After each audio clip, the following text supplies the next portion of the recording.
qui êtes dans vos maisons, vous qui êtes avec vos familles, connectez-vous. Nous allons partager des instants avec le Seigneur Jésus pendant cette heure. Connectons-nous, famille de Dieu, enfants de Dieu, enfants de la voix de l'Éternel. Le Seigneur veut nous parler. Le Seigneur veut nous parler en ce dimanche de Pâques. Et avant de pouvoir entrer dans mon message, j'aimerais souhaiter une bonne fête de Pâques, de Pessa, à tous les enfants de Dieu qui nous suivent. Bonne fête avec vos familles. Bonne fête, même si vous êtes seul, le Seigneur est avec vous. Profitez bien de cette période. C'est une grande joie. C'est ce moment de fête. Vous savez, lorsque en Israël, il y avait la fête, les gens n'étaient pas simplement venus pour se réjouir. Ils ne venaient pas à Jérusalem simplement pour se réjouir, parce qu'il y avait la fête, ils pouvaient voir leur famille, ils pouvaient voir leurs amis. Mais c'était aussi des moments où il y avait beaucoup de transferts spirituels, où il y avait beaucoup de bénédictions spirituelles, telles que les fêtes comme la Pentecôte, telles que les fêtes comme la fête des tabernacles. Il y avait ou la fête des pains sans levain. Il y avait beaucoup de bénédictions qui sont cachées derrière. Et je crois que même aujourd'hui, cette fête, bien que nous sommes en confinement, bien qu'elle est différente de ce que nous avons vécu dans les années précédentes, le Seigneur aussi veut nous faire du bien et je suis convaincu qu'il va nous faire du bien. Alors je t'invite à rester connecté du début jusqu'à la fin et à ne pas être distrait, à rester vraiment connecté parce que Dieu va nous faire du bien au travers de sa parole. Avant de pouvoir commencer, on va prier. Je t'invite à prier là où tu es. Pendant quelques minutes seulement, à remercier Dieu de te donner encore vie et de célébrer encore cette Pâque. La Pâque, c'est la mort et la résurrection de Jésus. Jésus qui a vaincu le péché, qui nous a fait sortir de l'esclavage spirituel. Il est merveilleux, il est bon. Pendant quelques minutes, dis merci à Dieu. Dis merci à Dieu de t'avoir donné vie. Dis merci à Dieu d'avoir fait de toi un enfant de Dieu. Dis merci à Dieu de t'avoir sauvé de la mort, de t'avoir sauvé du péché. Et non seulement il est resté à la croix, il a été mis au tombeau, par la suite il est ressuscité. Dis merci à Dieu parce que tu étais crucifié et ressuscité avec Christ. Pendant quelques minutes, quelques secondes, nous voulons, avant de plonger dans la parole de Dieu, élever nos voix en action de grâce, élever nos voix en reconnaissance et commencer à bénir Dieu. Nous bénissons notre Dieu pour sa fidélité. Nous bénissons notre Dieu pour son partage. Nous bénissons notre Dieu pour son amour. Nous bénissons notre Dieu pour l'œuvre de la croix. Nous bénissons notre Dieu que pour le salut manifesté. Nous bénissons notre Dieu que pour l'œuvre de Golgotha. Nous bénissons notre Dieu pour le sang versé. Nous bénissons notre Dieu pour l'acte d'amour. Nous bénissons notre Dieu pour l'acte de délivrance. Nous bénissons notre Dieu pour sa mort ainsi que sa résurrection. Il est venu sur cette terre pour mourir que pour les hommes. Il est venu sur cette terre pour mourir pour nous, êtres humains. Écoute bien aimé, continuez à élever la voix. La Bible dit, à peine nous mourons tant pour un homme juste, mais au temps marqué de Dieu, Christ est venu pour mourir pour nous pécheurs. À peine on peut mourir pour un homme juste, mais nous étions injustes, nous étions des pécheurs, impudiques, fornicateurs, voleurs, sorciers, menteurs. Christ n'a pas regardé notre état, il est venu sur cette terre et mourir pour nous. Alors bénis Dieu, toi qui as été sauvé par l'œuvre de la croix. Bénis Dieu, toi qui es devenu enfant de Dieu. Bénis Dieu, toi qui as été sorti de l'esclavage de la famille, de l'esclavage du péché, de l'esclavage de ton identité qui te condamnait, les œuvres qui te condamnaient, ton passé qui te condamnait, ton adolescence qui te condamnait, ta jeunesse qui te condamnait, les erreurs qui te condamnaient. Mais Dieu a effacé que tout cela. Il n'a pas regardé à tes œuvres, il n'a pas regardé à ta nature, il n'a pas regardé à cela, mais il a fait grâce. Alors bénis Dieu pour sa grâce. Bénis Dieu pour sa grâce. En ce jour de Pâques, célébrons Dieu. En ce jour de Pâques, bénissons Dieu. En ce jour de Pâques, disons merci à l'agneau de Dieu. À l'agneau de Dieu qui est mort que pour nos vies. À l'agneau de Dieu qui est mort que pour nos péchés. À l'agneau de Dieu qui a été immolé que pour nous. Et à l'agneau de Dieu qui a été allé à la croix que pour nous. Rebo shatakade. Les kasupri les kabababa. Au nom de Jésus-Christ. Au nom de Jésus. 1 Corinthiens chapitre 1 verset 20. Premièrement. Et ton nom sur toute la terre, 1 Corinthiens chapitre 1 verset 20. Ton amour, ça me dit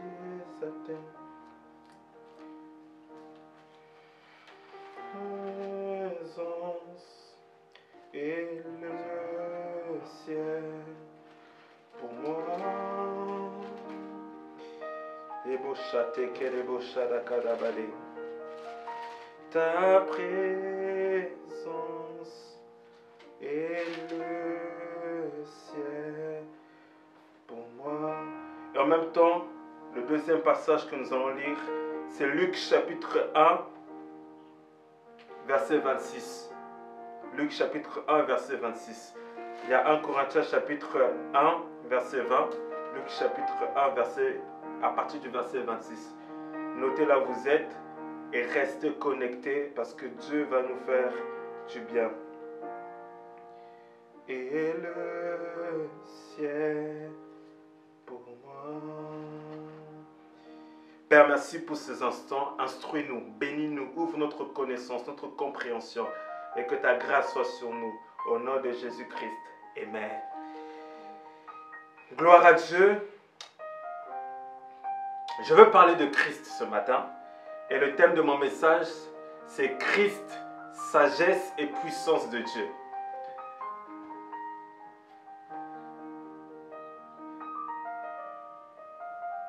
Christ, sagesse et puissance de Dieu. Je tire mon thème du verset 24, là où il est écrit dans 1 Corinthiens 24. Mais pour ceux qui sont appelés juifs et grecs, un Christ qui est la puissance de Dieu et la sagesse de Dieu. Le thème de notre message ce matin, c'est Christ, sagesse et puissance de Dieu.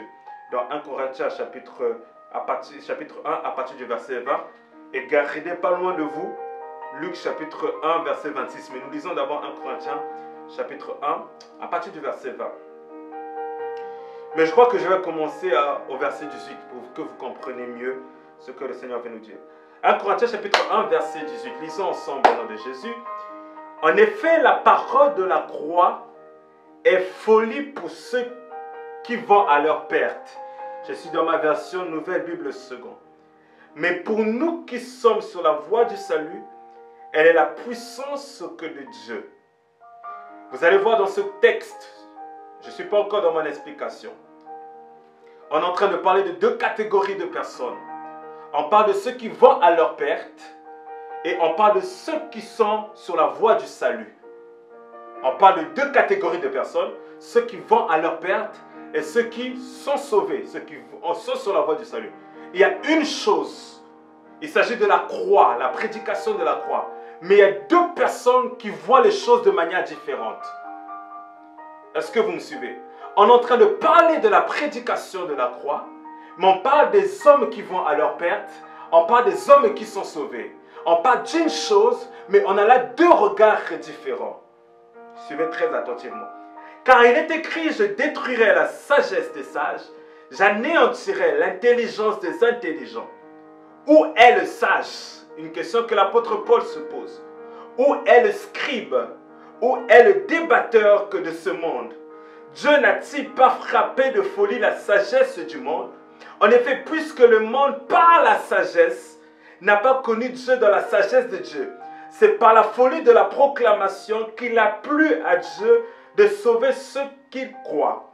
Les Juifs, en effet, demandent des signes et les Grecs cherchent la sagesse.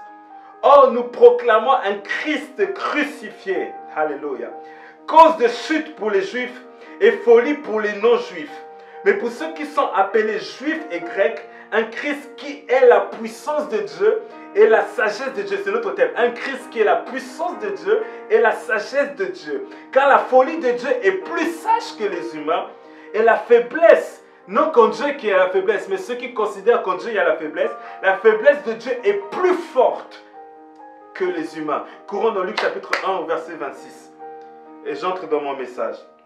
Luc chapitre 1 verset 26. La Bible dit: au 6e mois, l'ange Gabriel fut envoyé par Dieu dans une ville de Galilée du nom de Nazareth, chez une vierge fiancée à un homme du nom de Joseph, de la maison que de David. Le nom de la vierge était Marie. Il entra chez elle et dit: réjouis-toi, toi qui es comblé par la grâce, le Seigneur est avec toi. Écoutez, lorsqu'il y a la visitation de Dieu, cette visitation est toujours accompagnée de la réjouissance. Dieu ne peut pas visiter une personne, Dieu ne peut pas visiter une nation, Dieu ne peut pas visiter une ville si par la suite la réjouissance n'y est pas. La Bible, l'ange est venu dans la maison de Marie et dit « Réjouis-toi, toi qui es comblé par la grâce. » Marie n'a pas encore saisi l'enfant de Jésus. Elle n'est pas encore tombée enceinte, mais la visitation commence déjà dans la réjouissance. L'ange dit, réjouis-toi, tu n'as pas encore eu ce que tu voulais, tu n'as pas encore eu l'enfant, mais commence déjà à te réjouir. Très troublée par cette parole, parce qu'elle n'a pas l'habitude, elle se demandait ce que pouvait signifier une telle salutation. L'ange lui dit, n'aie pas peur Marie, car tu as trouvé grâce auprès de Dieu. Tu vas être enceinte, tu mettras au monde un fils, et tu l'appelleras du nom de Jésus. Il sera grand et sera appelé fils du Très-Haut. Et le Seigneur Dieu lui donnera le trône de David, son père, et il régnera pour toujours sur la maison de Jacob. Son règne n'aura pas de fin. Mais ce qui nous intéresse ce matin, c'est là. Marie dit à l'ange, comment cela se produira-t-il? Puisque je n'ai pas de relation avec un homme. Ce n'est pas une question bête, c'est une question sage. Ce n'est pas une question qui ne révèle pas la foi de Marie, mais c'est une question normale, en toute normalité, etc. Dans ce monde, pour qu'il puisse avoir un enfant, il faut qu'il y ait une relation entre un homme et une femme. Donc Marie, elle réfléchit avec sa sagesse. Et j'ai dit que Christ, sagesse et puissance de Dieu. Marie réfléchit avec son intelligence et sa sagesse. L'ange lui répondit, l'Esprit Saint viendra que sur toi, et la puissance du Très-Haut te couvrira que de son ombre. C'est pourquoi l'enfant qui naîtra sera né et il sera appelé fils de Dieu. Élisabeth, ta parente, elle aussi a conçu un fils dans sa vieillesse, celle qu'on appelait femme stérile, et dans son 6e mois, car rien n'est impossible à Dieu. Marie dit, je suis l'esclave du Seigneur, qu'il n'advienne selon ta parole. Et l'ange s'éloigna d'elle. Mettez de côté Luc chapitre 1 que nous venons de lire. Nous retournons dans 1 Corinthiens. J'explique le mot thème. Je parle de Christ, sagesse et puissance que de Dieu. La ville de Corinthe est une ville qui est composée de beaucoup de philosophes, composée de beaucoup de sages, composée de beaucoup d'érudits. Quand on parle d'érudits, on parle des hommes qui ont une certaine connaissance. Des hommes qui connaissent l'histoire. Des hommes qui ont étudié les sciences. Les hommes qui ont étudié la matière. Les hommes qui ont étudié la philosophie. Il y avait beaucoup de philosophes en Corinthe. Parce que Corinthe était influencé par le milieu grec. Et quand on parle de la Grèce à l'époque, on parle des siècles des Lumières. On parle des penseurs, on parle des hommes qui réfléchissent, on parle des hommes des livres. Et cette ville est caractérisée par cela. Elle était composée des bibliothèques, composée des hommes intelligents, des hommes qui ont développé un certain savoir. Mais à côté de cela, à Corinthe aussi se trouve une église. Se trouve une église où il y avait des rassemblements entre enfants de Dieu.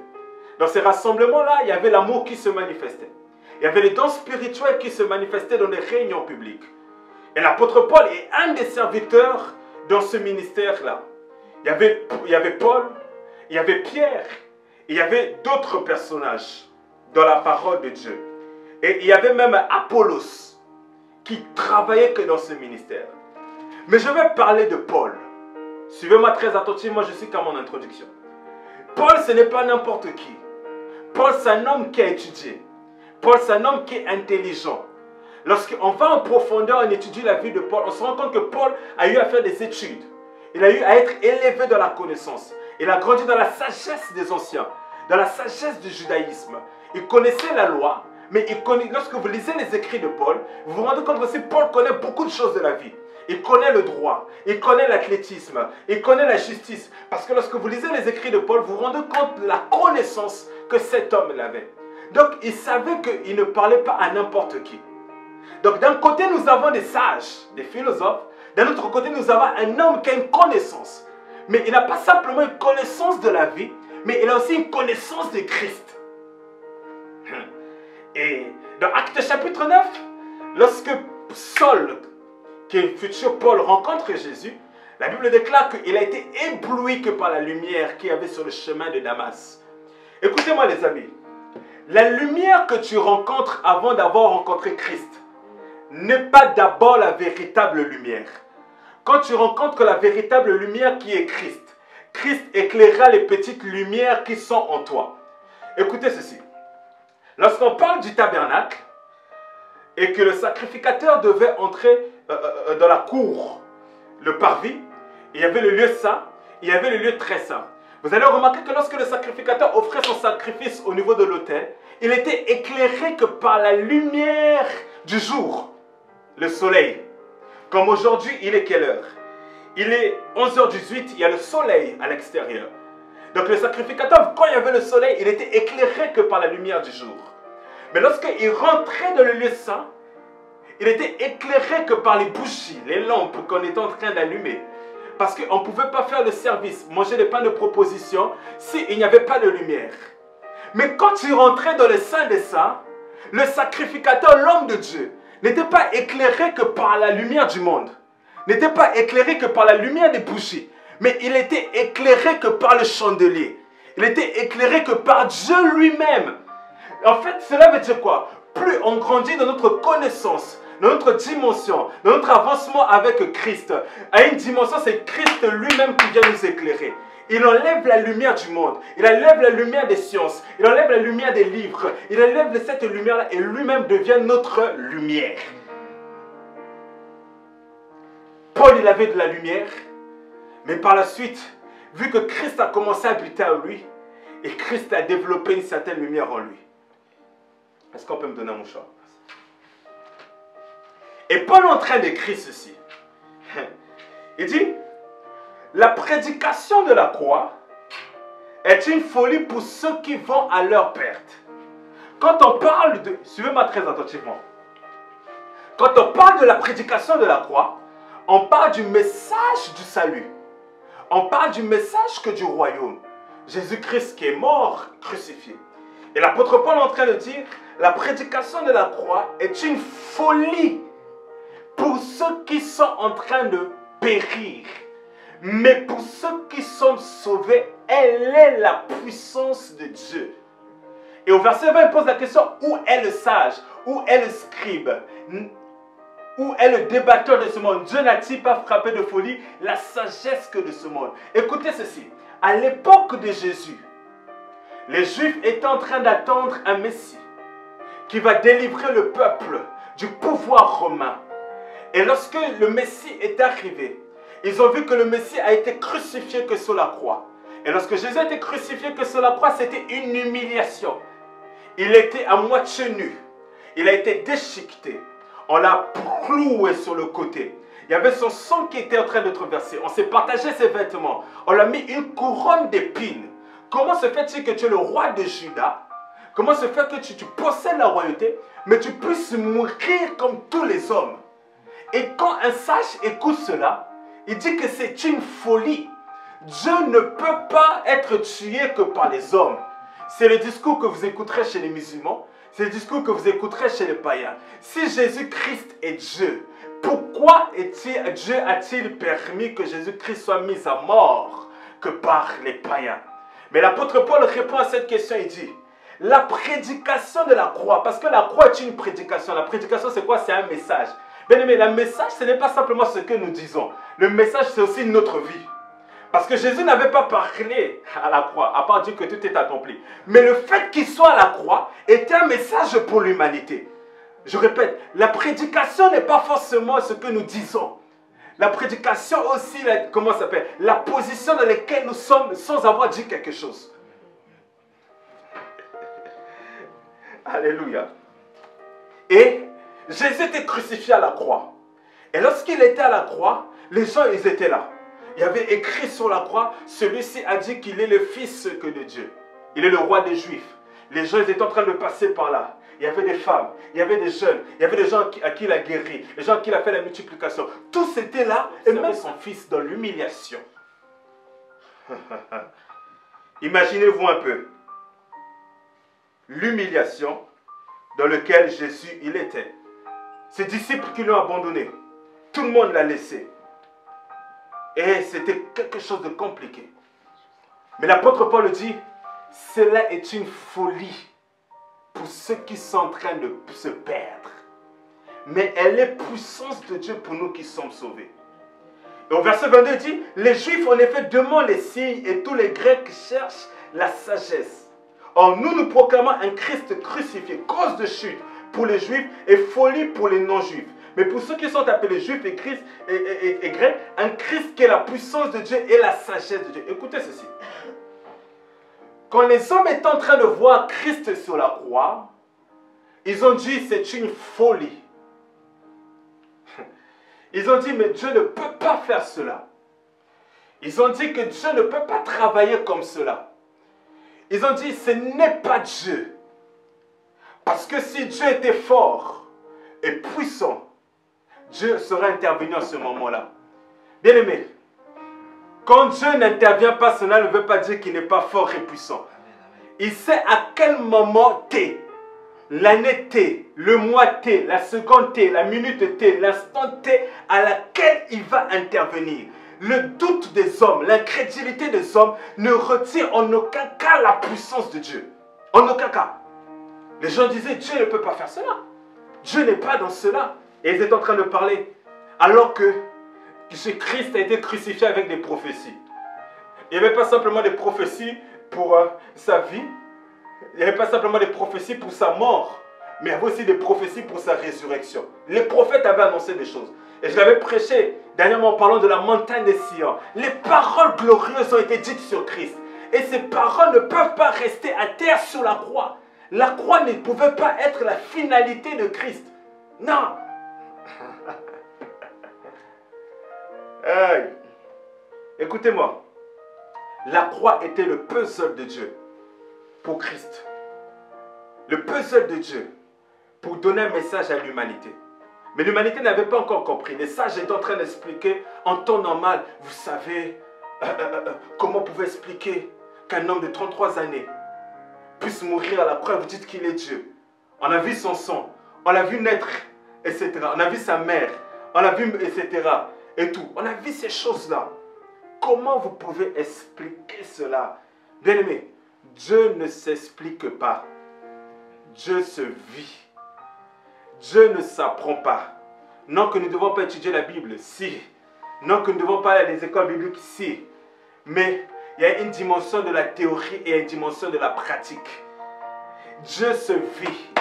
Les pères du réveil, les apôtres, les patriarches, la Bible ne nous a pas simplement expliqué Dieu, nous a donné la révélation, nous a montré l'exemple des hommes qui ont vécu avec Dieu. En parlant du premier Adam, en passant par Abraham, Moïse, etc. C'est des hommes qui ont vécu avec Dieu. La Bible n'est pas la composition des histoires des hommes qu'on a expliqué Dieu, non. C'est des relations, un livre qui raconte des relations entre Dieu et les êtres humains. Dieu se vit. Aïe. Les sages ont commencé à poser des questions. D'après notre sagesse, cela ne peut pas se faire. C'est une folie. C'est une folie. Aïe. Et même l'apôtre Paul dit que la folie de Dieu est plus sage que les humains. Écoutez, c'est la parole de Dieu qui dit, la folie de Dieu est plus sage que les humains. Je vais aller encore en profondeur. Écoutez ceci. Quand Dieu travaille, il y a deux choses qui opèrent dans le miracle. Je définis le miracle comme étant la somme de la sagesse plus la puissance de Dieu. Selon ma compréhension des Écritures, miracle égale sagesse plus puissance de Dieu. Je vais expliquer. Je répète, miracle égale sagesse plus puissance que de Dieu. Et lorsque vous étudiez les Écritures, vous allez vous rendre compte que ces deux choses travaillent toujours avec Dieu.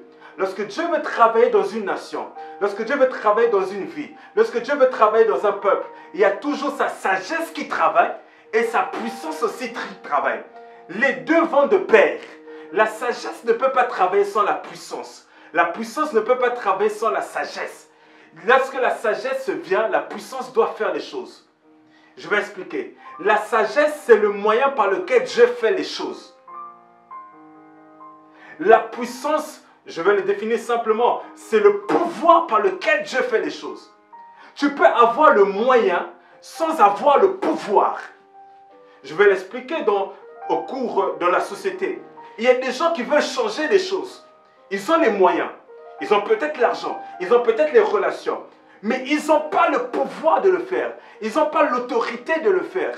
Et ils sont limités avec leur argent, avec leurs moyens. Le moyen ne suffit pas. Il faut avoir le pouvoir. Le pouvoir aussi ne suffit pas. Aujourd'hui, les gouvernements, ils ont le pouvoir de faire des choses.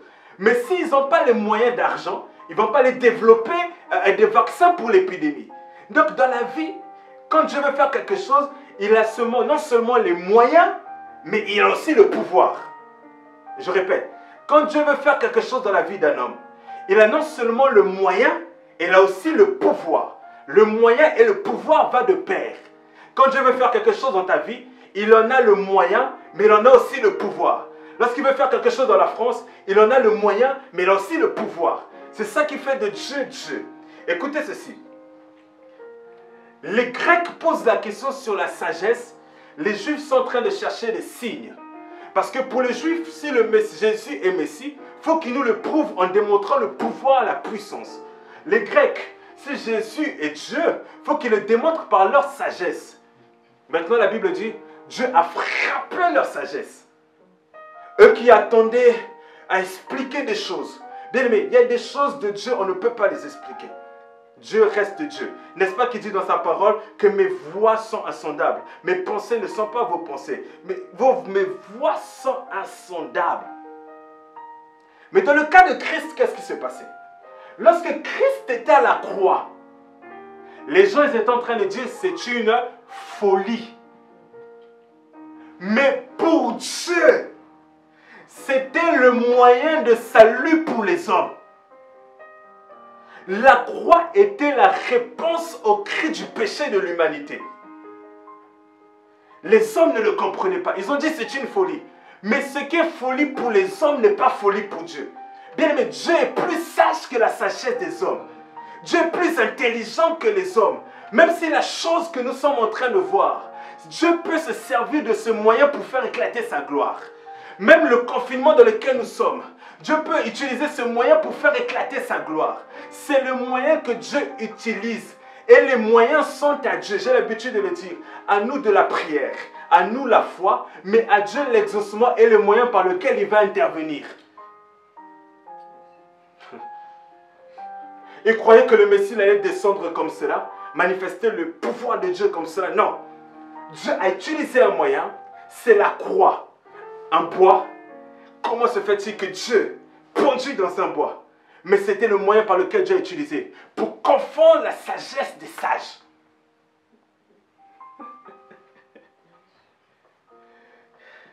Et le verset 24, ce que j'aime beaucoup, dit, mais pour ceux qui sont appelés juifs et grecs, un Christ qui est la puissance de Dieu et la sagesse de Dieu, car la folie de Dieu est plus sage que les humains et la faiblesse de Dieu est plus forte que les humains. Écoutez, en ce dimanche pascal, le Christ que nous sommes en train d'adorer, je m'accorde avec Paul pour dire qu'il est la sagesse de Dieu, il est aussi la puissance que de Dieu. Et cela a été démontré à la croix que de Golgotha. Aujourd'hui, les hommes ne comprennent pas l'œuvre de la croix. Mais la croix, Dieu a ridiculisé Satan. À la croix, Satan a gardé de mauvais souvenirs. Lorsque tu... Écoutez, prenez des boxeurs aujourd'hui. Floyd Mayweather, allez prenez Tony Yoka, tout ça. Prenez des boxeurs. Quand ils perdent face à un adversaire, plus tard tu lui rappelles le nom de l'adversaire. Tu lui rappelles le visage de l'adversaire. Ça va lui faire mal à la crâne. Ça va lui rappeler les mauvais souvenirs lorsqu'il était mis KO. Voilà pourquoi quand le diable vient, on lui rappelle la croix. Lorsque la maladie vient, on lui rappelle la croix. Elle est en train de se souvenir qu'à la croix, il a été mis KO. La croix fait mal au crâne du diable. Quand le diable voit la croix, quand le diable entend la croix, le diable a peur. Le diable a mal. Ça lui a donné des mauvais souvenirs. N'est-ce pas que dans Genèse on dit la postérité de la femme t'écrasera que la tête du diable est écrasée à la croix. Écoutez ceci, je vais vous donner une révélation. Suivez-moi, suivez-moi, suivez-moi. Alléluia. Moïse il arrive chez Pharaon. Suivez très attentivement. Moïse arrive chez Pharaon. Pharaon lui dit, Dieu lui avait donné le pouvoir de faire des choses. Et par la suite, Moïse lance quoi? Il lance son bâton. Son bâton est devenu quoi? Est devenu un serpent. Ah! Waouh! Pharaon était impressionné, mais pas trop, parce que ces magiciens avaient l'habitude de faire cela. Les magiciens de Pharaon, ils font la même chose. Ok. Le serpent a mangé le serpent de Pharaon. N'est-ce pas? Ok. Mais souvenez-vous, lorsque Moïse était dans le désert, quand Dieu l'a rencontré, Yahweh dit à Moïse, va, tu veux mon peuple. Moïse dit, écoute, je ne sais pas parler, je suis encore ceci, cela, je n'ai pas là. Il dit, mets la main dans ton truc. Crap, ça devient une lèpre. Dieu lui donne un signe. Il dit, prends le bâton que tu as. Il a pris le bâton qu'il avait. Il a dit, jette-le. Il l'a jeté. Il a jeté le serpent. Ok. Moïse commençait à avoir peur devant le serpent. Parce que Moïse n'avait pas l'habitude de voir les serpents. Parce que ce qui est tout à fait normal, tout homme normal, moi j'en dis, j'ai peur. Ma phobie, c'est les serpents. Même si Jésus a dit marcher sur les serpents et les scorpions. Moïse a eu peur du serpent. Et Jésus dit quoi? Va prendre, et Dieu lui dit, prends le serpent. Mais pourquoi il n'a pas dit de prendre le serpent par la tête? Il a dit, prends le serpent par la queue. Parce que si Moïse prend le serpent par la tête, c'est à la tête où il y a le venin. Moïse risque d'être mordu par le serpent et de mourir.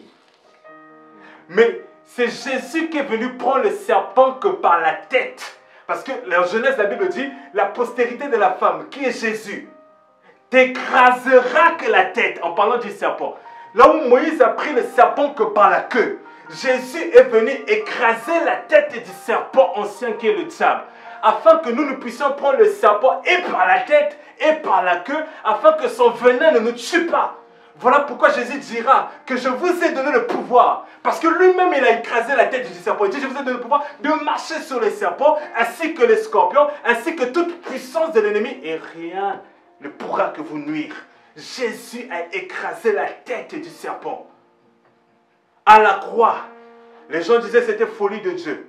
Mais Jésus est en train de faire un travail merveilleux. Écraser la tête du serpent. Ils étaient en train de dire, mais ce n'est pas la puissance de Dieu. Mais c'était la manifestation du pouvoir divin. Je vais avancer dans mon message. C'était la manifestation du pouvoir divin. Je suis en train de parler de Christ. Sagesse et puissance de Dieu. On va aller dans notre... Je vous avais dit de garder Luc. Dans le livre de Luc, nous avons notre maman Marie. Marie qui est fiancée à un homme qui s'appelle Joseph. Un homme de bien. Un homme qui est bien éduqué. Un homme qui sert Dieu. Un homme qui parle avec Dieu. Mais, au chapitre 1 que nous venons de lire, Dieu voulait faire grâce pour que l'enfant Jésus puisse venir sur la terre. Il a regardé les villes de la Palestine.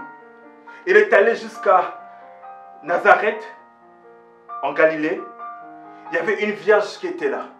Était-ce la seule vierge? Non. Mais c'était la grâce. Et il vient voir la Vierge Marie. Il entre chez elle.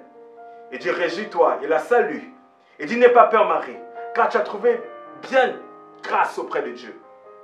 Au verset 31, il dit, tu vas être enceinte et tu mettras au monde un fils et tu l'appelleras du nom de Jésus. Oh, ok. Au verset 34, Marie dit à l'ange, ok, je vais être enceinte, c'est bien. Mais je n'ai pas de relation avec un homme. Marie, ce que tu dis est vrai. Dieu vient te voir ce matin. Il te dit, tu vas être enceinte. Tu seras bénie. Je ferai de toi un millionnaire. Je ferai de toi un grand homme. Je ferai de toi une grande dame. Je ferai de toi un puissant puissant homme dans cette nation, un puissant homme d'État, un grand homme de Dieu, une grande dame qui va voyager. Je parle à Marie, quelqu'un que l'ange est venu rencontrer. Marie, c'était un ange spirituel, c'était Gabriel. Mais aujourd'hui, Dieu m'envoie comme un ange parler à une Marie qui me suit.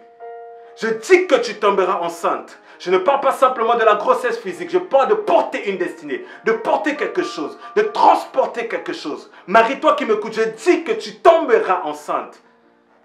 Marie, certainement là où tu es en train de te poser les questions. Tu dis, mais je n'ai pas d'homme avec qui je vais avoir des relations. Tu es en train de me dire, tout est fermé, pasteur.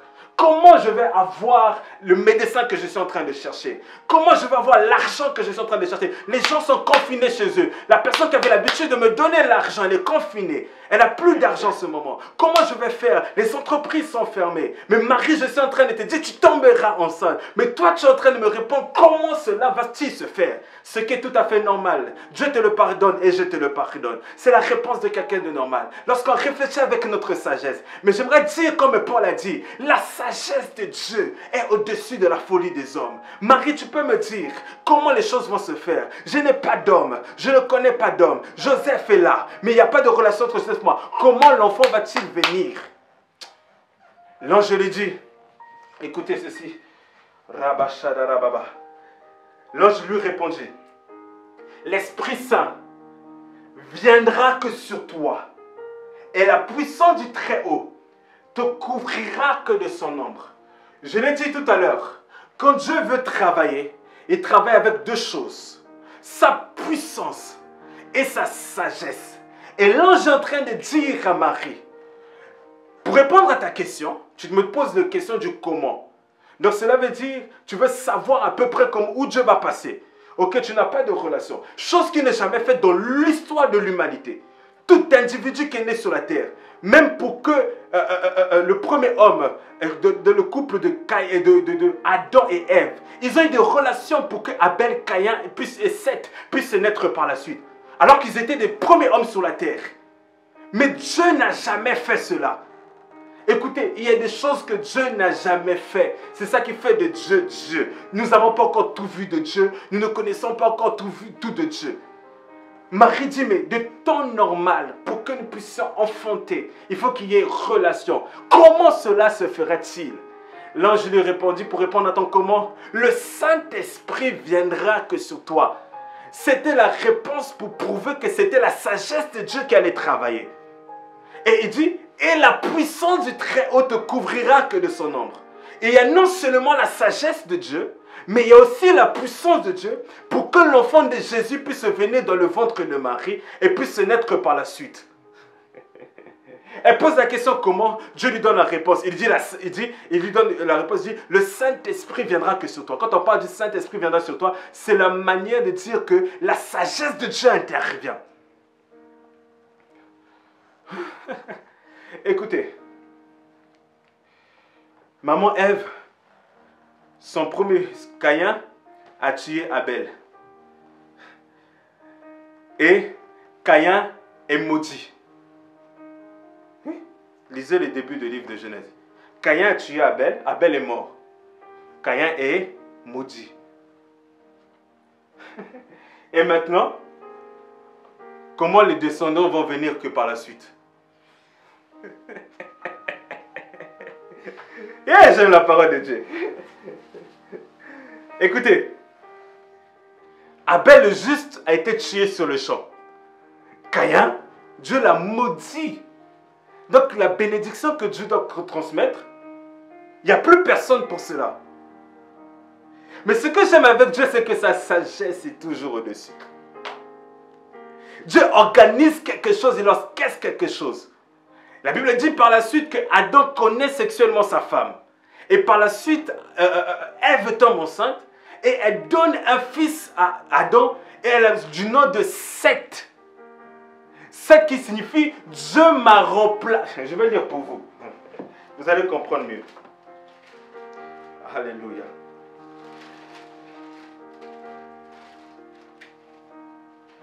Je vais lire pour vous.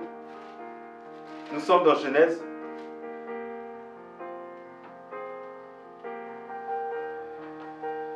Genèse chapitre 4, verset 25.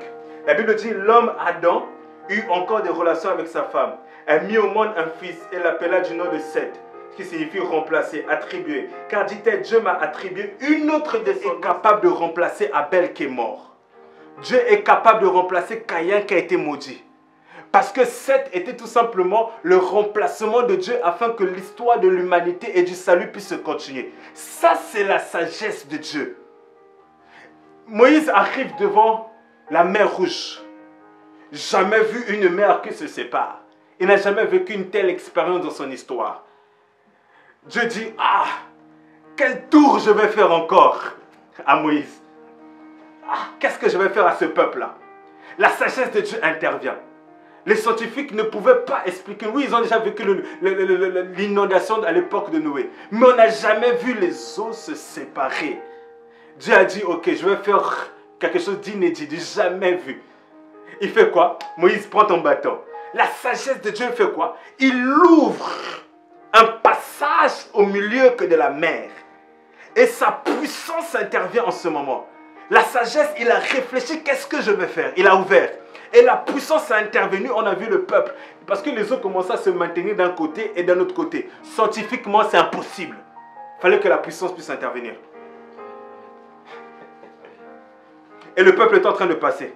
Et non seulement on voit que c'est le divin qui a fait cela, parce que une fois que tout le peuple est passé que par là, Dieu a refermé les choses. Écoute-moi, je vais édifier quelqu'un. Je vais bénir quelqu'un. Dans nos vies, il y a des voies que Dieu emprunte. Il y a des faiblesses dans lesquelles Dieu nous emmène. Nous appelons cela folie. Les hommes autour de nous appellent cela folie. L'humanité dit, mais appelle cela folie. Mais quand Dieu voit cela, il dit non, je vais démontrer que ma sagesse. Comment pouvait expliquer un petit gamin comme David? Son frère, certains me disaient folie. Il a dit, tu es fou, tu es un insensé. Saoul lui dit, mais ce gars-là, il a l'habitude de se battre depuis son enfance. La sagesse de Dieu dit, je vais élever un homme qui, en temps normal, les gamins ne rentrent pas dans la royauté. Un homme qui n'est pas militairement prêt. Mais la sagesse de Dieu élève quelqu'un dans un domaine dans lequel il n'a pas l'habitude. Dans un domaine dans lequel il n'avait pas l'habitude. C'est la sagesse de Dieu. Et la puissance de Dieu intervenait à quel moment? Dieu lui a communiqué la puissance pour terrasser que Goliath. Christ est la sagesse et la puissance de Dieu. Si la même puissance a délivré Christ de la croix, la même sagesse a délivré Christ de la croix, Dieu ne le fera-t-il pas pour nous? Alors que nous sommes assis avec Christ dans les lieux célestes, Dieu ne le fera-t-il pas pour ses enfants? N'est-ce pas que l'apôtre Paul dit aux Romains, si Dieu n'a pas refusé de donner son Fils unique, comment il refusera-t-il de nous donner les choses par-dessus tout? Aujourd'hui, aux yeux de Satan, dans les loges occultes, Jésus est qu'un simple ange, un simple homme. C'est ceux qui sont en train de périr. C'est ces gens-là que Paul est en train de parler, ceux qui périssent. Mais nous, chrétiens qui sommes sauvés, nous avons cru au message de la croix. Nous avons cru qu'il y a un homme qui est venu sur cette terre. Dieu dépouillé, fait de sang et de chair. Mais il était divin, il était humain. Il est venu sur la croix. Il a mangé avec les hommes. N'y avait-il pas de femmes à son époque? Il y avait des très belles femmes. Il n'a pas connu de femmes. Il n'y avait pas-t-il de moyens de se faire de l'argent? Il y avait des commerçants. Mais il n'a pas fait chercher l'argent. Il n'y avait pas-t-il pas de moyens de devenir gouverneur? Il avait des relations. Il pouvait aller très haut. Il n'a pas cherché à faire cela. Il est venu faire une seule chose. Accomplir la volonté du Père, mourir pour toi, mourir que pour moi, aller à la croix et dire que tout était accompli. La croix, le diable ne l'avait pas pensé. Il voulait tuer Jésus à Gethsemane dans le jardin pour de dépression. Il n'a pas pensé à la croix. Et c'était un spectacle. Jésus, spectacle. Les gens étaient en train d'assister à son humiliation. Des fois, vous pouvez poser la question à Dieu. Vous pouvez dire, Dieu, pourquoi permets-tu que les hommes puissent voir mon humiliation? Et puissent voir ma nudité? Pourquoi, bien aimé, il n'a pas laissé son fils Il a laissé là-bas, il n'a pas laissé son fils tout de suite comme ça. Il a permis que le fils reste là. La Bible dit pour qu'il puisse apprendre. Il y a des choses que Dieu laisse. C'est un enseignement. Mais Jésus était là en spectacle. C'est une folie. À moitié nu parce qu'ils se sont partagés ses vêtements. Les soldats qui étaient là, ils ont partagé ses vêtements. Il était dans l'agonie. On a tiré ici. Le sang commençait à couler. Ceux qui marchaient avec lui, qui criaient Hosanna, Hosanna, ils n'étaient plus là. Les femmes qui versaient le parfum que sur ses pieds, ils n'étaient plus là. Les gens qui ont dit Jésus, je serai toujours avec toi, ils n'étaient plus là. Il est resté là seul à la croix de Golgotha. Les Grecs passent par là. Bien aimé, les Grecs, c'est qui? C'est tous ceux qui cherchent à expliquer ce que Dieu fait dans ta vie. C'est les gens qui cherchent toujours à expliquer par des raisonnements humains ce que Dieu est en train de faire avec toi. Voilà pourquoi les Grecs, on ne les écoute pas. On écoute la pensée de Dieu. Parce que les Grecs vont venir avec leur philosophie. Ils vont venir avec leur sagesse. Mais la voie que Dieu empruntera n'est pas la voie toujours de la normalité. La voie qu'il emprunte avec tout le monde. C'est ça qui fait de Dieu Dieu. C'est ça qui fait de la sagesse de Dieu au-dessus de la folie que des hommes. Les Grecs peuvent passer et me dire, mais si toi tu es le fils de Dieu, descends de la croix. Parce qu'ils ont leur philosophie, un fils de comment ça s'appelle? Parce qu'en grec, il y avait la mythologie. On parlait des dieux. Les dieux sont forts, les dieux sont puissants. Ça arrive comme ça aussi dans nos vies. Pour ceux qui ont l'habitude de regarder des magazines, des séries, des Superman, Batman, des super-héros. Ce qu'on attend d'un super-héros, c'est toujours qu'il puisse se sortir de certaines situations. Vous n'avez jamais remarqué que même dans la vie de ces super-héros, ils ont eu des moments de faiblesse. Vous allez voir le héros, il a l'habitude d'avoir des pouvoirs. Mais il rencontre un adversaire qui est fort, qui a l'impression de le terrasser que pendant un moment. Jésus était un héros. Les gens pouvaient dire, mais comment un super-héros reste-t-il sur la croix pendant ces telles heures? Ses pouvoirs étaient-ils partis? Non. Batman peut être à terre pendant un moment.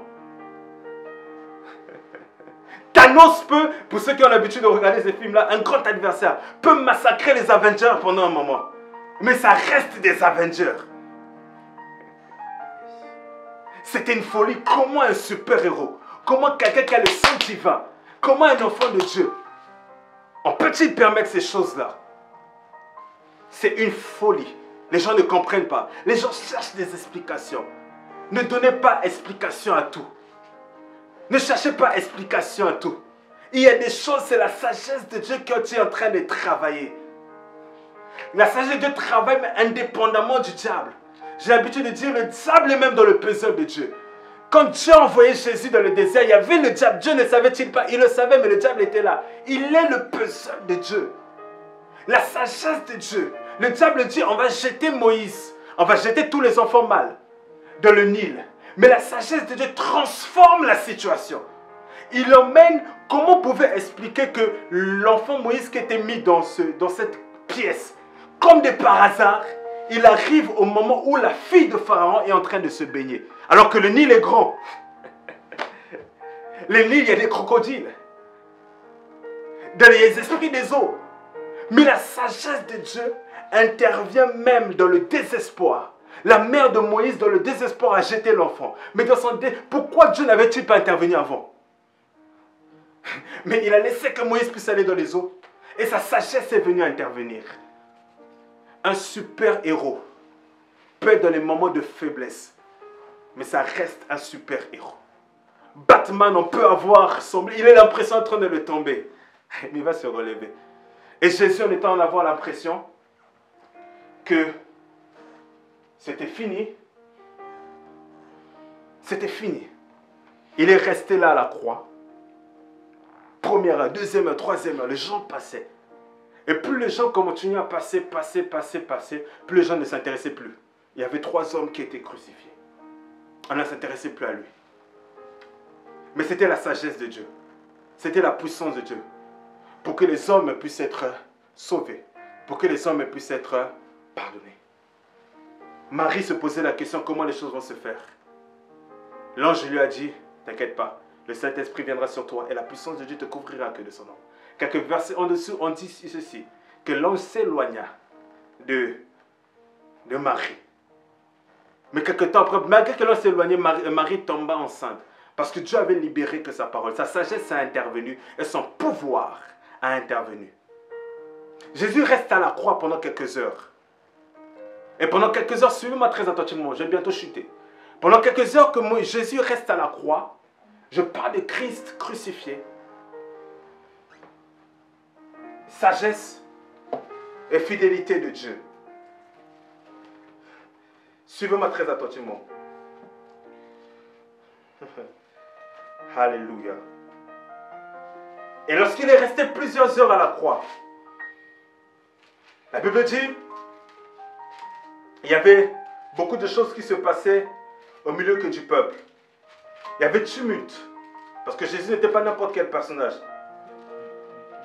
Il n'était pas n'importe quel personnage. La mort des grands personnages font toujours du bruit. La mort des grands personnages fait toujours du bruit. Alléluia. Mais j'aimerais dire ceci. Prenez avec moi.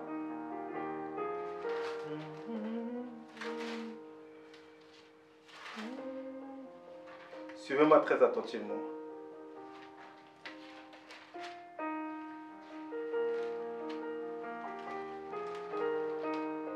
Alléluia.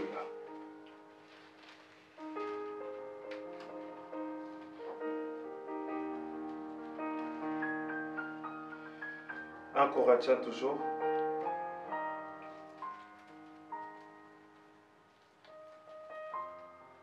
Un Corinthiens, nous descendons.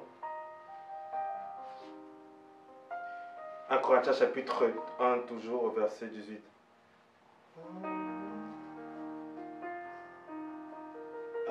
Que personne ne se trompe lui-même si quelqu'un parmi vous se considère comme sage, selon ce monde, qui devienne fou pour devenir sage. En effet, la sagesse de ce monde est folie devant Dieu, car il est écrit, il prend les sages à leur propre ruse. Et encore, le Seigneur connaît les raisonnements des sages. Il sait qu'ils sont futiles. Que personne ne mette donc sa fierté des hommes, car tous vous appartiennent.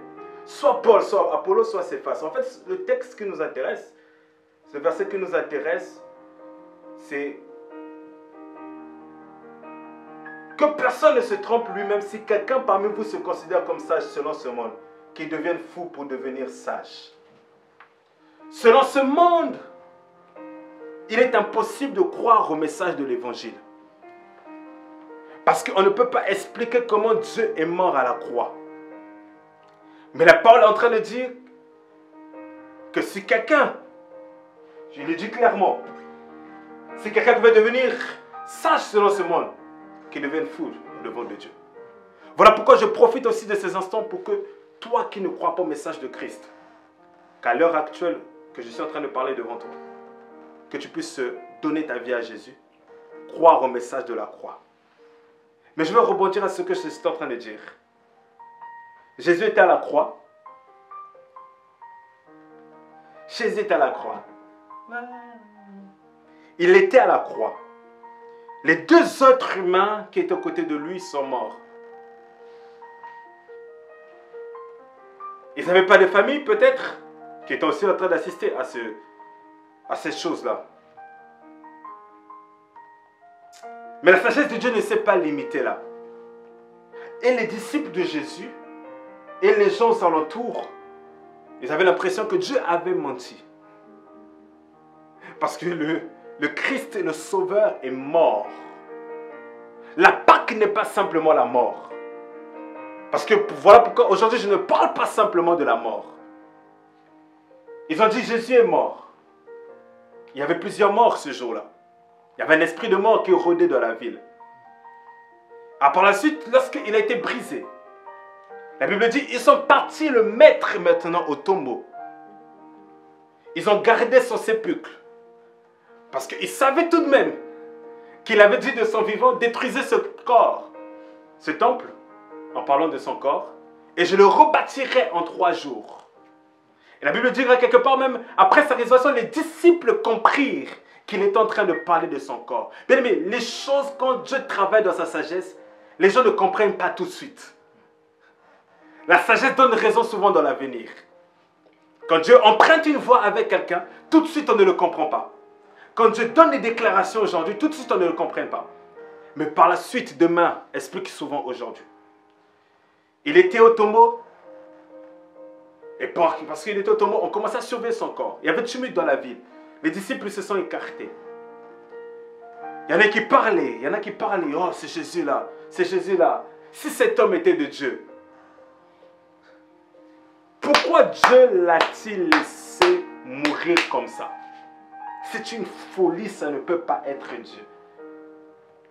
Si ces enfants sont des enfants de Dieu, si cette église est une église de Dieu, pourquoi Dieu permet-il cela?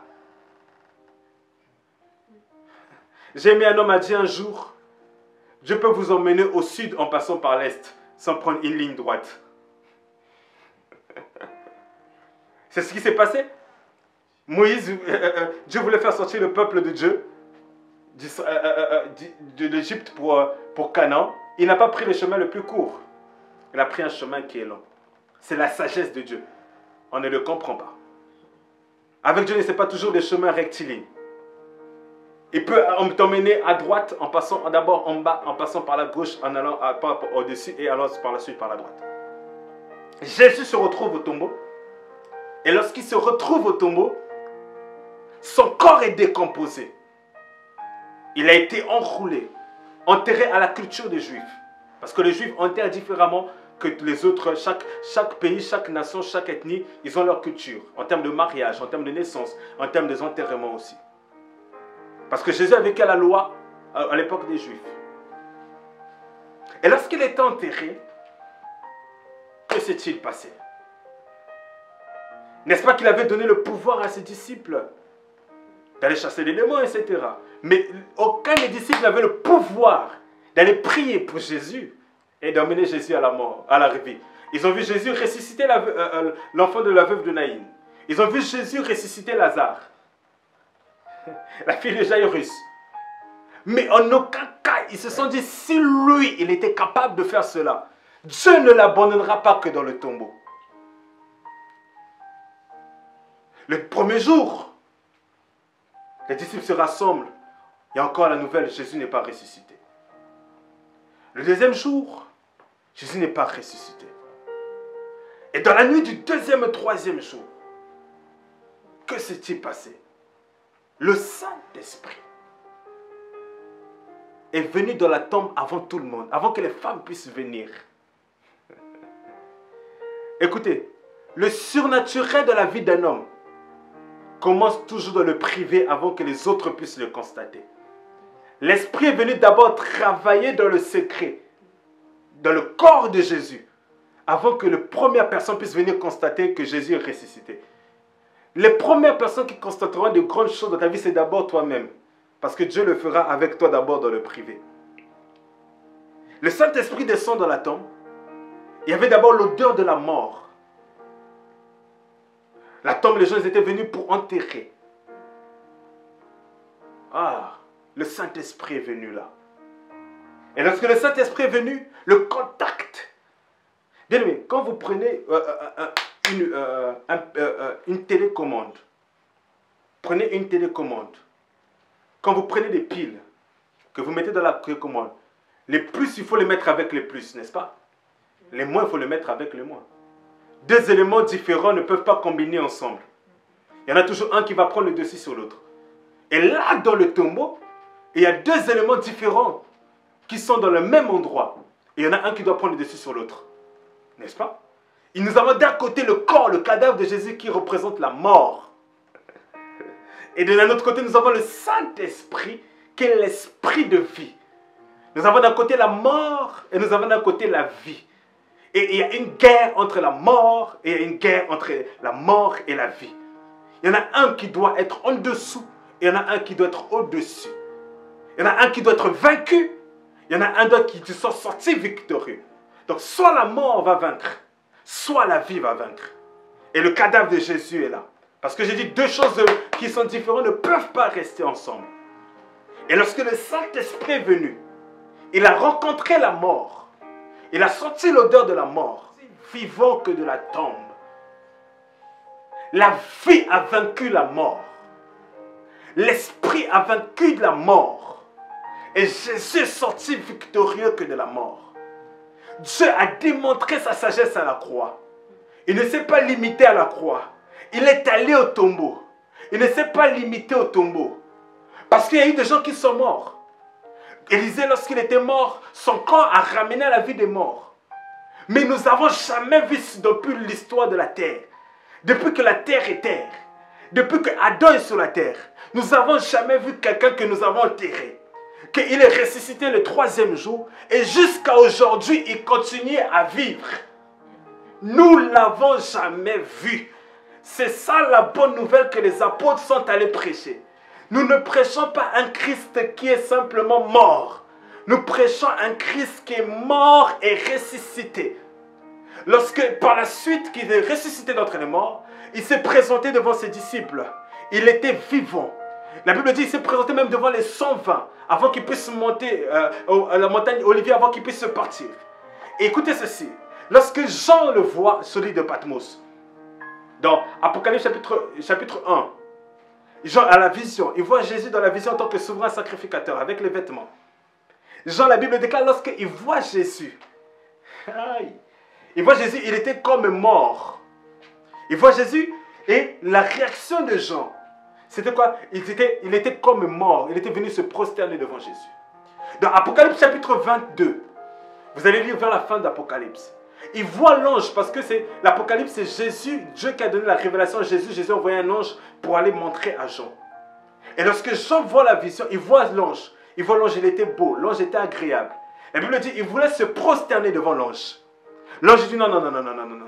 Je suis le compagnon de tes amis les prophètes.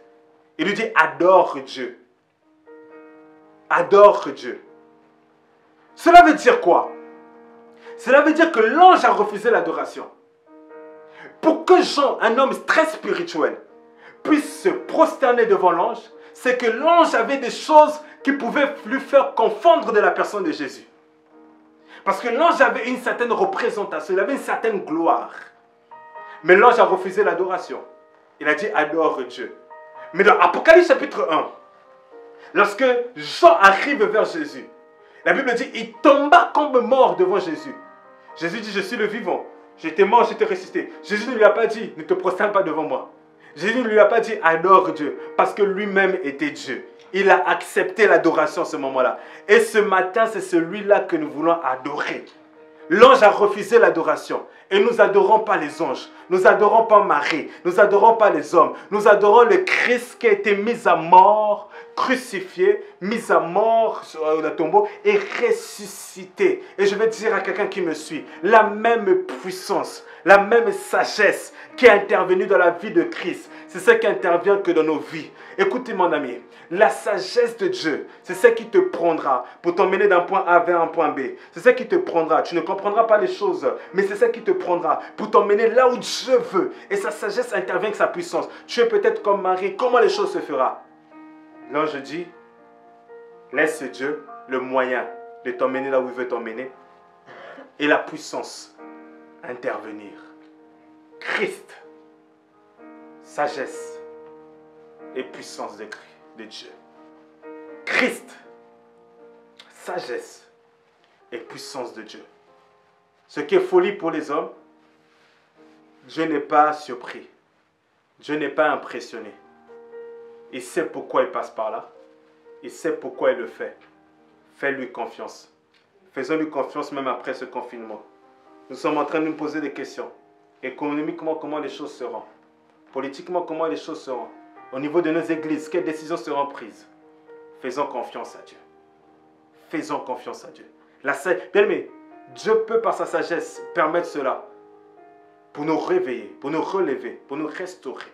Nous ne comprenons pas tout de suite, mais demain va expliquer aujourd'hui. Je vais prier avec toi, là où tu es. On va prendre un temps dans la prière, célébrer cette Pâque avec le Seigneur. si le Dieu Tout-Puissant a manifesté sa sagesse et sa puissance pour relever Jésus-Christ d'entre les morts, il en a aussi le pouvoir, la capacité de le faire que pour nous autres. Je parle à un mari qui me suit. Je viens comme l'ange Gabriel. Il y a des anges spirituels, il y a des anges physiques. Et ce matin, Dieu m'envoie comme un ange. Dire à un mari que bientôt, les choses seront différentes. Je te pose la question, comment les choses vont-ils se faire? Je t'accorde le bénéfice du doute. Je vais te dire, comme Gabriel a dit à Marie, la puissance de Dieu ne viendra que sur toi. Et quelques versets en dessous, la Bible dira que rien n'est impossible à Dieu. Dans mon introduction, j'ai dit miracle égale à sagesse plus puissance de Dieu.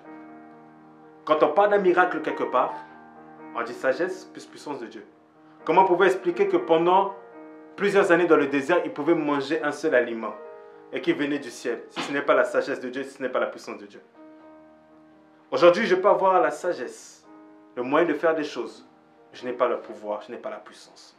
Je suis limité. Autour de toi, tu peux avoir des hommes qui peuvent avoir les moyens, mais ils n'ont pas la puissance. Quelque part, tous nous sommes limités dans un pouvoir. Nous sommes limités.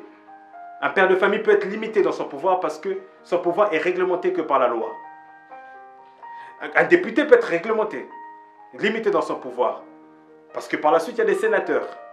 Après, il y a le président. Mais même le président est soumis à la Constitution. Et même la Constitution est soumise à Dieu. Tous nous sommes soumis à la sagesse et au pouvoir de Dieu. Quelque part, quel que soit le pouvoir que nous avons. Nous sommes tous soumis à un pouvoir. Soit le pouvoir du diable, soit le pouvoir de Dieu. Mais même le diable est soumis au pouvoir de Dieu. Voilà pourquoi Jésus dira que tout pouvoir, parce qu'il sait que les gens ont des pouvoirs, mais il dit tout pouvoir m'a été donné dans le ciel, sur la terre et sous la terre. Alors toi qui me suis, j'ai l'habitude de le dire, la distance n'est pas une barrière. Je vais prier avec toi, là où tu es. Prie pour ta vie, prie pour ta famille, prie pour ta destinée, prie pour ton entourage. Que le Dieu que j'ai prêché dans ce message, qui a fait cela pour Christ, puisse le faire que pour toi, puisse le faire que pour ta famille, puisse le faire que pour notre Église, puisse le faire. Nous avons entendu la parole, nous avons entendu des prophéties, nous avons reçu des paroles glorieuses, mais que Dieu puisse démontrer que sa sagesse, et que cette sagesse soit accompagnée de sa puissance. Élevons nos voix et prions là où nous sommes. Je prie avec toi. Reba shatakade. Makali kazu pradakade. Mayi keseo pradakade. Zepre kadi zekada baba baba. Leka sukuri abade lebo shada. Manize kadu zikabada. Iproko satakade. Ayiva kazu padi yakadeze. Que la sagesse de Dieu puisse intervenir, prie mon ami. Que la puissance de Dieu puisse intervenir. Tu te poses la question, comment les choses vont se faire? Comment j'arriverai à manger? Comment j'arriverai à m'habiller? Jésus-Christ a dit, ne vous inquiétez pas de ces choses-là. Ces choses-là, ce sont les païens qui les cherchent. Votre Père qui est dans les lieux célestes sait de quoi vous avez besoin. Mais priez, ouvrez vos bouches. Ouvrez vos bouches et demandez afin que votre joie soit complète. Je veux dire à quelqu'un, Dieu veut rendre la joie d'une personne complète. Mais il a besoin de la sagesse de Dieu. Oh, nous avons besoin que Dieu puisse... Oh, là où nous sommes en l'impression que c'est folie que pour nous. Nous avons l'impression que comment Dieu va trouver un moyen. Nous sommes face à une impasse. Face à peu d'issues. Il n'y a qu'un seul issue. Des fois, nous avons l'impression que le seul issue, c'est la mort. Moïse avait un seul issue. Il a dit, écoute, on va tous mourir ici. La mer va tous nous emporter. Il y a quelqu'un qui se dit, j'ai qu'un seul issue. Comme cette femme a dit, je n'ai plus rien à manger. Je n'ai rien. Si je donne au prophète, qu'est-ce qui va me rester? Est-ce que demain je vais manger? Il me reste 100 € dans mon compte. Si je l'utilise, est-ce que demain je vais manger? Les prix sont en train d'augmenter en cette période. Il n'y a plus d'issue. Mais Élie dit, va. Élisée dit, va, vendre et ramène-moi. Et lorsqu'ils ont fait les choses, La Bible dit qu'il ne manquait plus rien dans cette maison. Je vais prier avec toi. Quelques minutes, je te donne de prier. Au nom de Jésus. Lebre kazu padaga. Ikezu pradakade. Robo sadakade. Ikeze pradakade. Rekazu prire kadababa. Rabakadaba shadakade. Iprekezu prire kadabada. Alléluia. Alléluia. Gloire à toi, Jésus. Gloire à toi, Jésus. Majesté à toi, Jésus. Honneur à toi, Jésus. Tu es fidèle, Jésus. Tu es précieux, Jésus. Tu es bon, Jésus. Tu es redoutable, Jésus. Nous ne méritons pas ton amour. Nous ne méritons pas ta grâce. Nous ne méritons pas ta faveur. Puisque nous sommes des hommes et des femmes qui sont habitués au péché, habitués au mal. Nous essayons, nous nous forçons à mener une vie de justice. Mais à cause des pressions de la chair, très souvent nous subissons le mal. Et nous faisons, Seigneur, oh Dieu, horreur à ta parole, à notre identité, à nos valeurs. Et lorsque tu nous vois, tu ne constates pas simplement le bien, tu constates le mal. Et le diable a des raisons de nous accuser, de nous pointer du doigt, de dire que ce sont tes enfants. Et regarde comment ils se comportent. Mais nous, si nous avons des raisons, par le biais du sang de Jésus, Seigneur, de nous présenter devant le Père, pas à cause de nos œuvres, parce que nos œuvres ne peuvent pas nous donner accès au Père. Il n'existe aucun homme sur cette terre qui est juste. Il n'existe aucun, c'est ce que la parole dit. Nous avons tous nos fautes. Mais Père, tu es mort et ressuscité d'entre les morts que pour nos vies. Et par ta mort et ta résurrection, nous avons accès au trône de Dieu. Aujourd'hui, des milliers d'hommes dans le monde entier sont en train de célébrer la Pâque. Ils sont en train de prendre la Sainte Seine. Ils sont là avec leur famille, en train de bénir Adonai. En Israël, il y a des gens qui sont en train de chanter des cantiques au Dieu Tout-Puissant. Mais ils ignorent qui est le Christ. Mais nous, nous avons la révélation que tu es Dieu et que nous t'adorons. Père, je prie pour ceux qui sont en train de me suivre, qui ont accès au même trône que moi j'ai accès, en unité de l'esprit et dans la communion que de la même foi. Père, je vais déclarer au nom de Jésus, le même main qui est descendu que dans la tombe et qui a ressuscité Jésus-Christ d'entre les morts, cette même main puissante qui n'est pas si courte pour agir, puis Seigneur Dieu de gloire que se balader dans les foyers des membres de la voix de l'Éternel, se balader dans le foyer de celui qui est en train de nous suivre, afin que Seigneur, la main divine puisse en Dieu de gloire que l'affecter, le toucher et manifester la grandeur et la gloire que de Dieu. Exprime ta sagesse une fois de plus. Et non seulement ta sagesse, mais ton pouvoir, ta puissance, afin que les miracles soient constatés, afin que les miracles soient, ô Dieu de gloire, que produits, et que le diable soit reconnu comme un menteur, et que toi tu sois reconnu comme vrai. Que celui qui était crucifié, celui qui était à la croix, que son entourage est en train de voir la fin, est en train de voir la mort, est en train de voir l'échec, est en train de voir aucun moyen de s'en sortir. Je sais que c'est la sagesse de Dieu. Je sais que c'est le moyen de Dieu. Tu as dit aux gens qui ont mené cet enfant qui est né aveugle, ce n'est pas pour but, parce que ses parents ont péché, parce que lui-même a péché. Non, c'était la sagesse de Dieu, afin que les œuvres de Dieu soient révélées, la gloire de Dieu soit manifeste.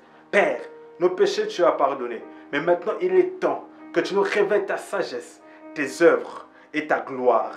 Au nom de Jésus-Christ, j'impacte dans l'onction celui qui est en train de me suivre. Une onction puissante, une onction de délivrance, une onction de restauration, une onction de joie. Lorsque l'ange a visité Marie, a dit à Marie, réjouis-toi. Marie n'avait pas encore la promesse, Marie n'avait pas encore l'enfant, mais elle a commencé à se réjouir. Je parle à l'esprit de quelqu'un, que la réjouissance s'installe avant qu'elle puisse voir la manifestation de la puissance de Dieu. Que la personne, que la femme qui me suit, l'homme qui me suit, le jeune qui me suit, commence à entrer dans les temps de réjouissance, dans les temps de louange, car je sais que dans les jours qui suivent, dans les heures qui suivent, dans les semaines qui suivent, dans les mois qui suivent, cette Pâque va manifester la grandeur de Dieu, va laisser des empreintes dans les foyers, va laisser des empreintes positives dans les couples, des empreintes positives dans des destinées, dans des entreprises, chez les adolescents. Cette Pâques, Jésus visite les nations, Jésus visite l'Église.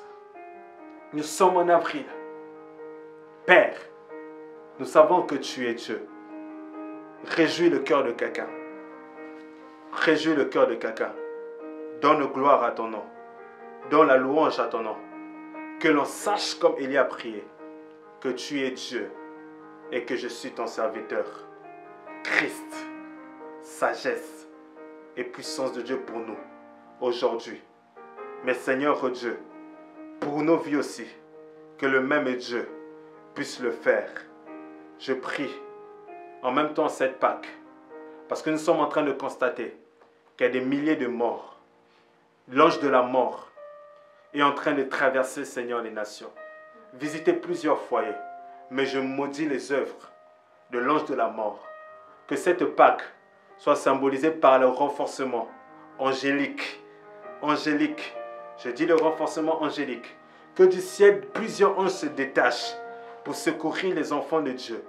Secourir les enfants de Dieu. Secourir les foyers. Secourir ceux qui sont malades. Au nom de Jésus. Pendant que nous sommes en train de célébrer la Pâques, il y ait un détachement d'angéliques.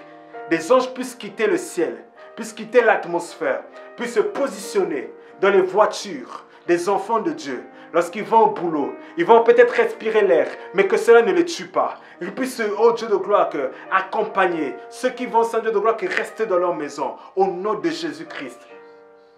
Père, renforce la protection des anges. Au nom de Jésus-Christ.